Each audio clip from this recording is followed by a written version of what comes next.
Hi, I am not in my usual setup. I'm actually traveling. I just wanted to give you a quick update on what's happening with the investigation against Kakao on the alleged chart manipulation. An arrest warrant has been requested for the founder and CEO of Kakao, which is Kim Bum-soo. Just to clarify, the arrest warrant has been requested. It hasn't been issued, but allegedly the same judge that issued an arrest warrant against the one of the family members of Samsung is the same judge that's reviewing the case. Now that's a big deal in South Korea because of the powers of chaebols. But apparently this judge doesn't care about that. They're hoping that he's just going to review the case and make a decision based on the merits of the case. Now, Kakao, of course, didn't expect that the prosecution would feel they have enough to request for an arrest warrant or to actually indict Kakao. But that's what's happening. To give you an idea and also a refresher on how things got to this point, last year, Hybe tried to become the majority shareholder of SM Entertainment, but Kakao came in and promised that they were going to keep on outbidding Hybe. At some point, another company bought more shares of SM Entertainment, driving the stock share up, and Hybe felt that it wasn't worth it anymore for them to continue with it.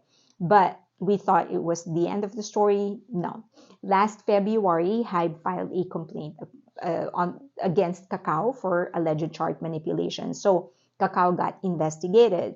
Now, the key is that one of the executives of Kakao became a whistleblower. His name is Lee Junho, which is the former investment strategy head of Kakao Entertainment. He felt that at first he said that he was, of course, siding with Kakao Entertainment, but he started feeling like a suspect and that he was going to be the one who was going to be sacrificed. And so he decided to tell the truth.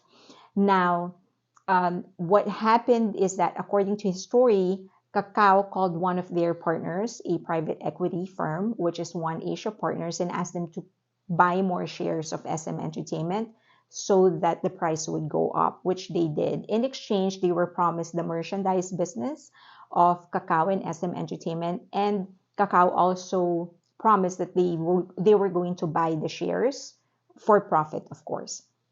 Now, in relation to that, so that's what happened. It's going to be, we will have to wait until the judge makes a decision on whether they have enough to arrest and to actually indict Kakao and the CEO specifically. Now, in relation to that, just a reminder that during the investigation, Kakao claimed that Kim Bum-soo, the founder and the head or CEO of Kakao, they said that he knew of the purchase of SM Entertainment. He just wasn't aware of the details on how it was going to be purchased. And so they're basically saying that, yes, he approved this, but he did not approve of the manner by which it was going to be done. Now, the prosecutor felt that they have enough evidence to actually emphasize or establish that Kim Bum-soo knew about this. He knew about how it was going to be done, and he actually approved it. And it was based on the many text messages between the executives, and that is part of the case that they presented to the judge. Now, in relation to this, as you know, Kakao has been in trouble for quite some time. Their public image hasn't been good, and part of the plan apparently to clean up the public image is to try and get rid of some of their subsidiaries that they were able to acquire through aggressive means. And so Kakao was just going to keep their core business, and one of the companies or one of the subsidiaries that they were going to get rid of is SM Entertainment. They also want to get rid of Kakao VX and Kakao Talk. So they were going to keep their core business, and that includes Kakao Pay and a few others. But eventually, the plan is to get rid of the many subsidiaries that they have.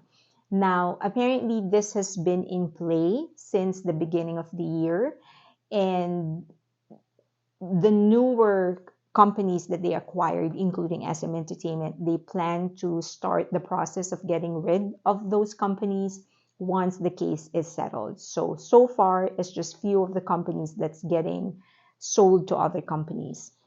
Now, in other news, Source Music filed a complaint against Min Heejin, the CEO of Adore, and they are seeking $500 million, 500 million won in damages. But they are saying that this is just an initial ask, but depending on how the case is going to go, they are most likely going to be asking for more money. So the damage has been caused by defamation, insult, and business interference. Source Music claims that they have the evidence proving that Min Hee-jin actually was the one who decided to delay the debut of New Jeans. And she acknowledged that because of that delay, Lesser of Him was going to be debuting first. But that is not consistent with what she said to the public, and whatever she said actually created negative publicity, negative perception against Lesser of Him. And so Lesser of Him got hated on. Things were written about them that weren't favorable, and that sort of interrupted their business. Source Music has reportedly submitted all of these pieces of evidence to the police, and we're going to be waiting on what's going to happen next.